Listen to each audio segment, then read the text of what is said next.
Make haste for the funeral, because the body is already decomposed. He closes the eyelids of the dead man, and looking at him he says, "What a misfortune. He was a virtuous and intelligent man. He shouldn't have died." He turns towards the sisters. He bows and greets them. "Ave, Domine," and he goes away. Mournful laments fill the room. Mary has no more self-control, and she throws herself on her brother's body, shouting her remorse and invoking his forgiveness. Martha is weeping in Naomi's arms. Then Mary shouts, "You did not have faith or obedience.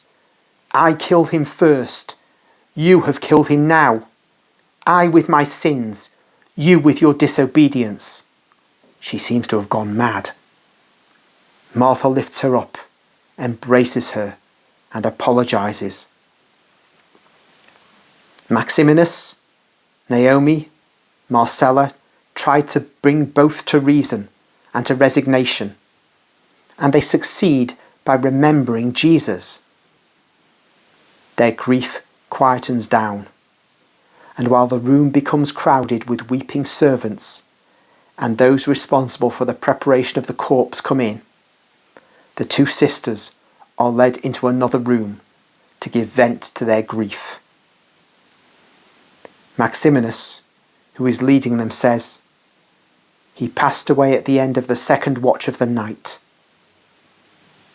And Naomi says, "He will have to be buried early tomorrow, before sunset, when the Sabbath begins." "You said that the Master wants solemn funeral ceremonies."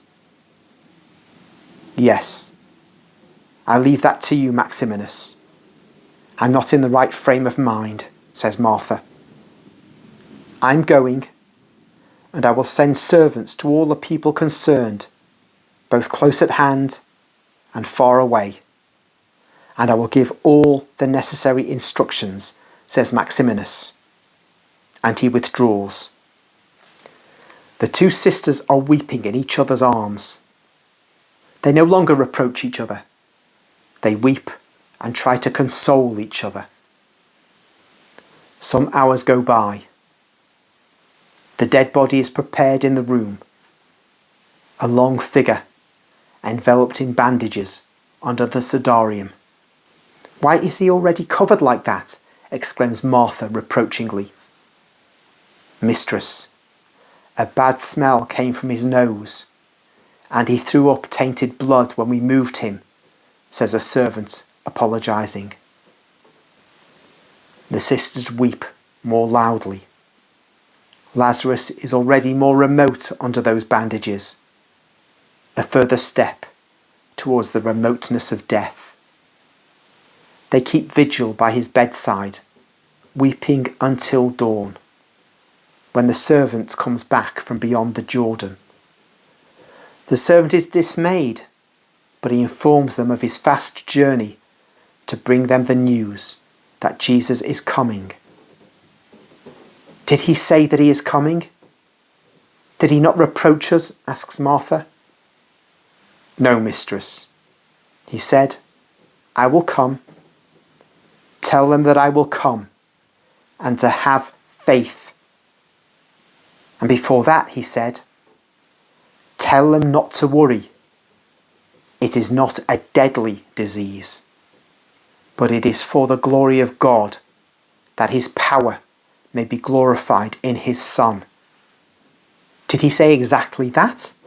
Are you sure?" asks Mary. "Mistress, I've been repeating his words all the way back." "Go then. You are tired. You have done everything well."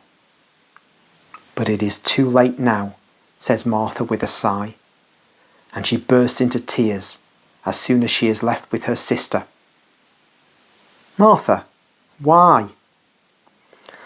"Oh, in addition to his death, there is disappointment.